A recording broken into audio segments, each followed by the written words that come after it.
Thank you for having me on your program, but also thank you for the work you're doing. I myself identify as a person with a disability. I was diagnosed in my 50s as being neurodiverse and having ADHD. But also, I'm blessed to be a mother of two grown children, and my eldest is a daughter with Down syndrome.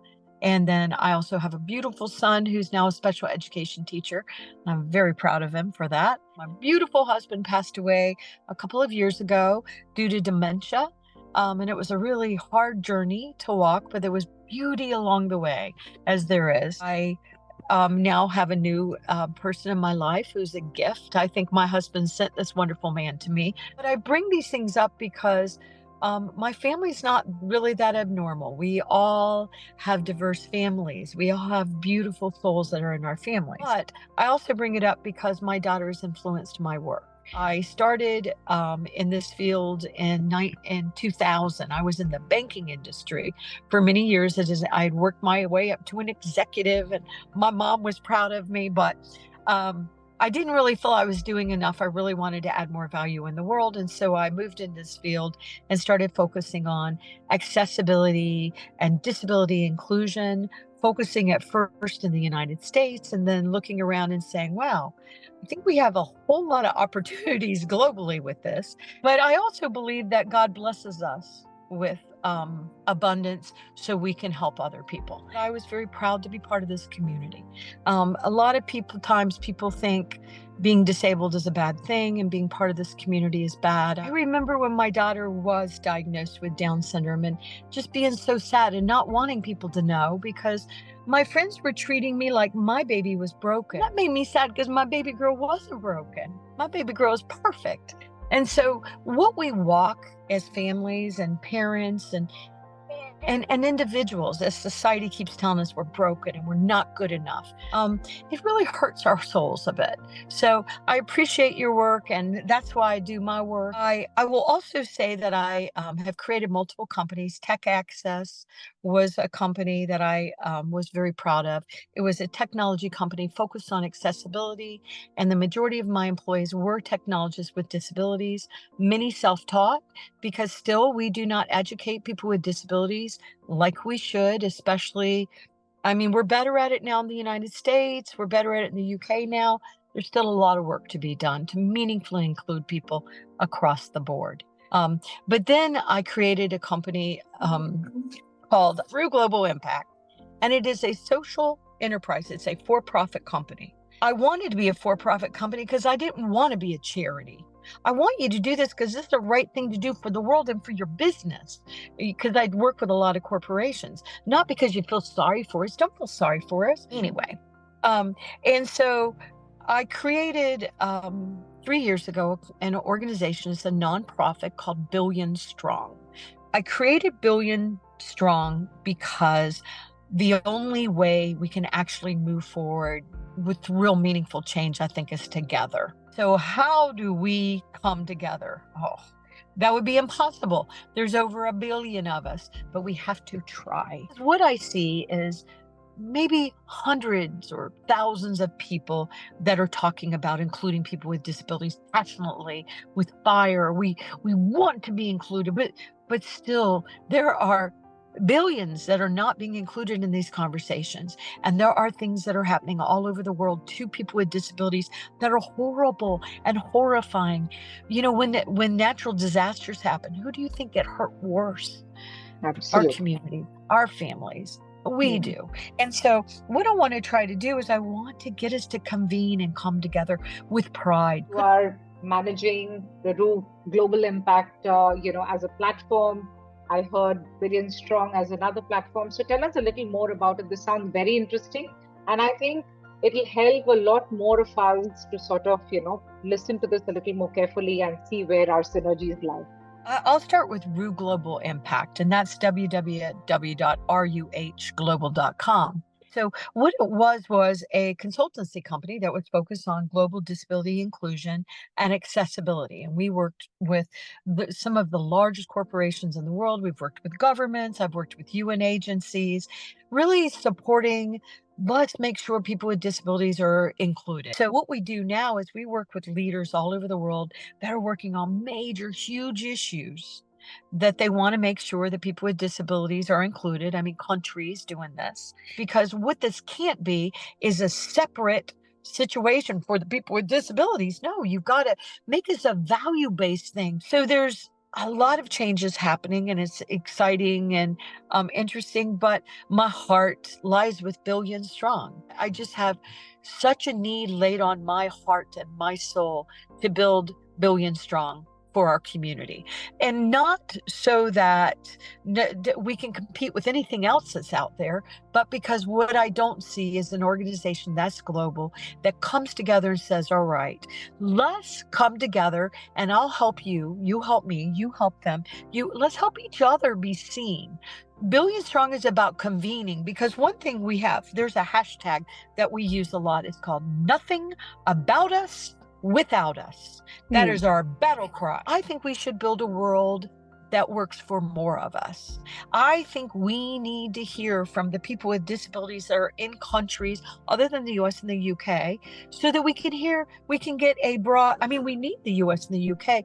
We need more of everybody. Billion Strong is trying to be that. We're trying to open up so that our whole community can be more discoverable, so that we can support our entrepreneurs with disabilities. We can support anybody that's building products and services for us.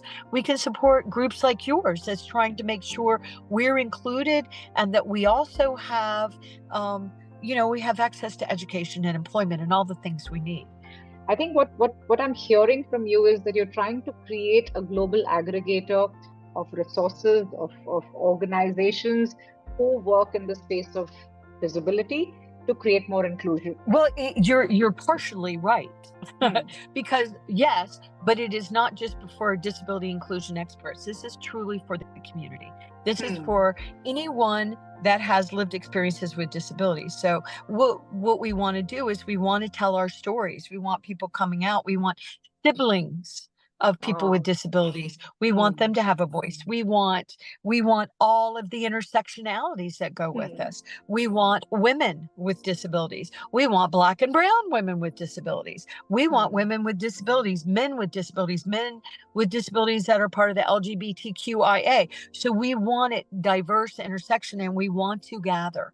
We want to gather online. We want to gather using our hashtag Billion Strong, hashtag We Are Billion Strong. And then whatever you're posting, whatever work you're doing, use the hashtags so we can be seen, so we can be discoverable. It's almost a celebration of our diversity.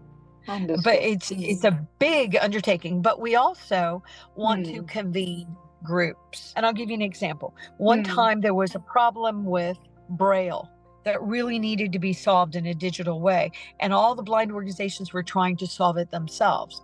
Somebody got together, they created a convener, they brought these groups together, and they worked on it, they solved it together. I'll tell you one reason why I feel it sounds good it's because I've always believed that we are stronger together, no matter where you're from. Right? And that is where I feel this whole concept of creating inclusion, even for the community, is. I mean, imagine, we've never thought of it that way. You're actually trying to create an inclusive community, right? For those who are desiring inclusion in the world, right? So how have you been going about? Where are you in this whole process? What kind of help do you need?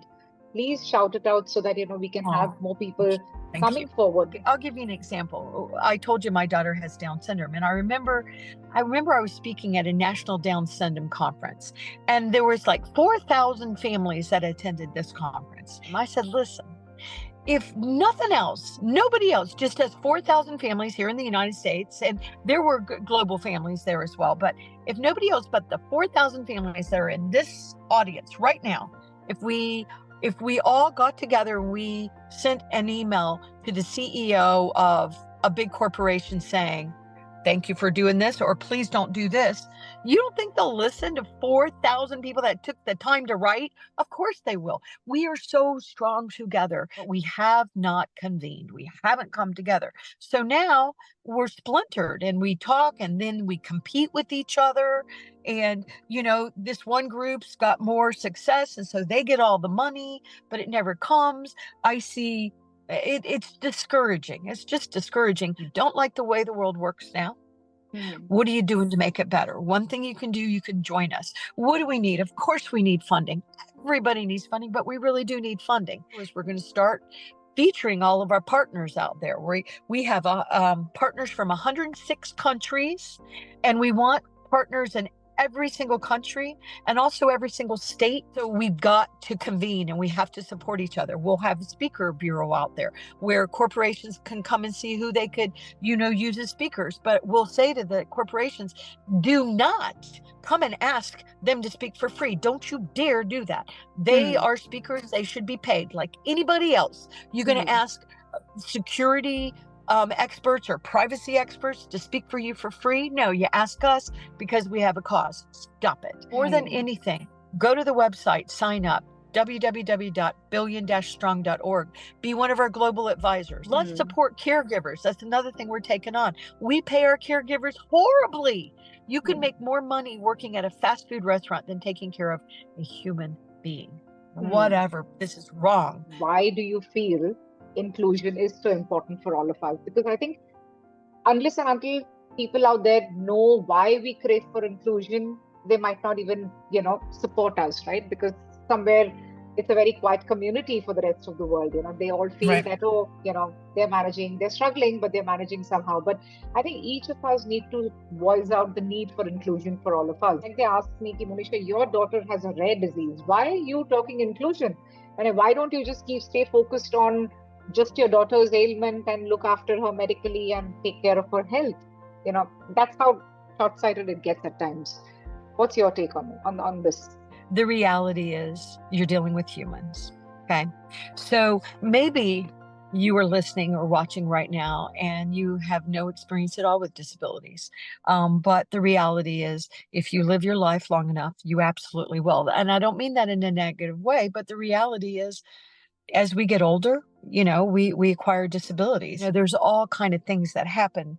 And so what you really need to do, and this is what I'm advising and guiding, and not just saying this, we have specific things that they can do to make this happen, but we really have to make sure that every environment, whether it's digital or built or a policy or a system, works for all human beings. Every single human being. Now, the good news about that is we actually know how to do this now. We know how to make sure AI is fully accessible. We know how to make a building fully accessible. We know how to do this as humans. We are so yay. But we actually have to have the will to do it. And we have to say, no, you are not going to build that courthouse in our community, and it's not fully accessible to all of us. On top of it, we're going to have no choice but to do this because we're aging societies all over the world.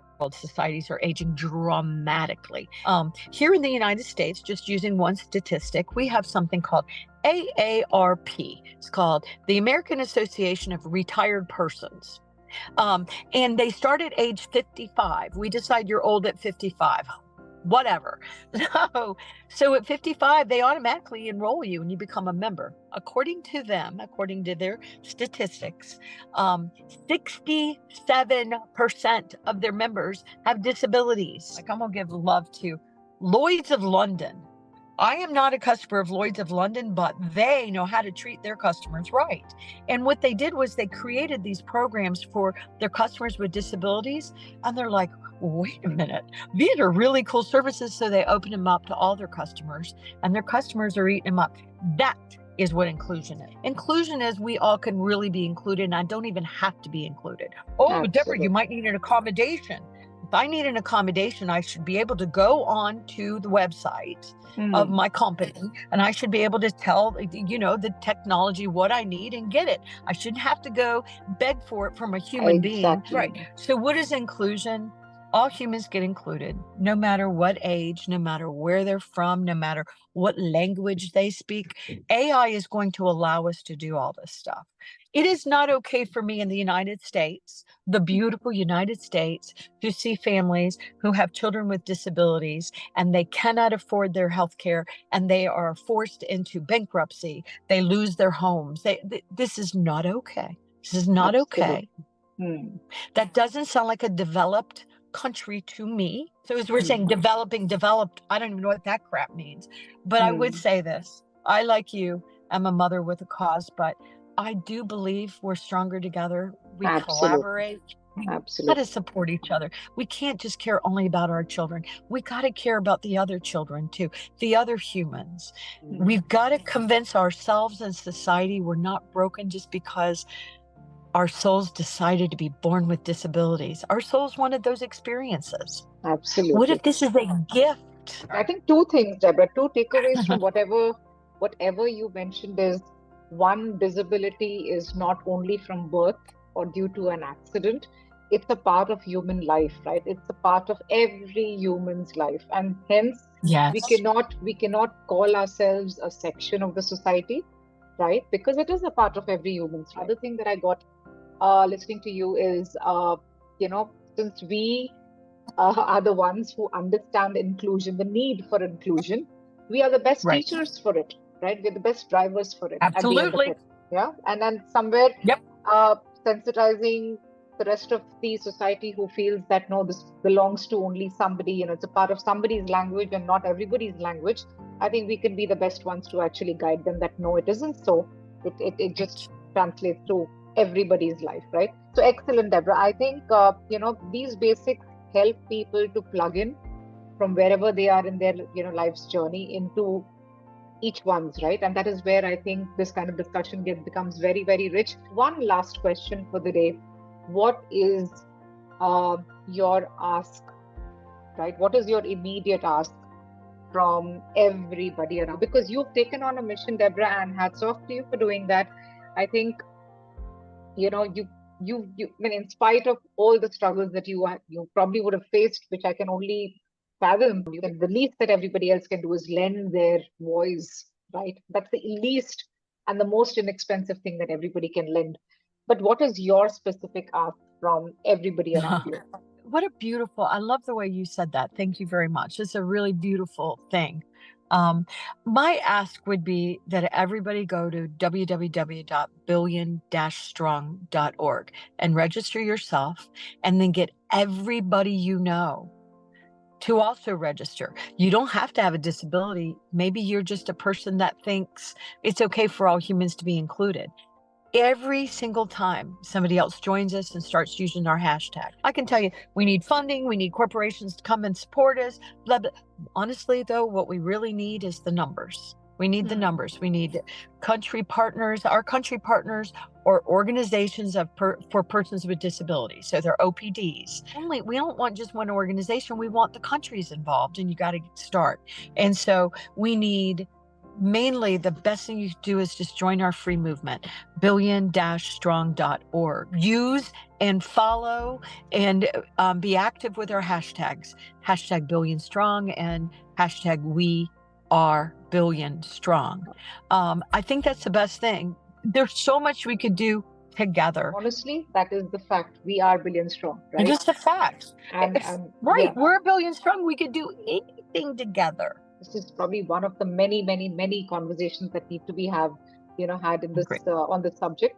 But I'm glad that we connected. I'm glad that we figured we're speaking the same language. We feel the same way, and that there is a need for working together. Nobody's asking anybody to switch paths and leave what you're doing and run in this direction. I think parallelly there are a lot of things that can be done. Human beings are innately multitaskers, right? And we're already doing that. So why not also start working in this direction is the cry, right? When this is the need of the hour, and something like climate can affect all of us globally. So does so does the space of disability, because it is, like we said, it's a part of everybody's life, and it is the most unattended part of our lives. So let's make something right in this direction. Thank you so much, Debra. Please take care of yourself. Reconnect very, very soon. Done. Thank you All so right. much. Thank you. Have a good day Thanks to ahead. your Bye-bye. audience.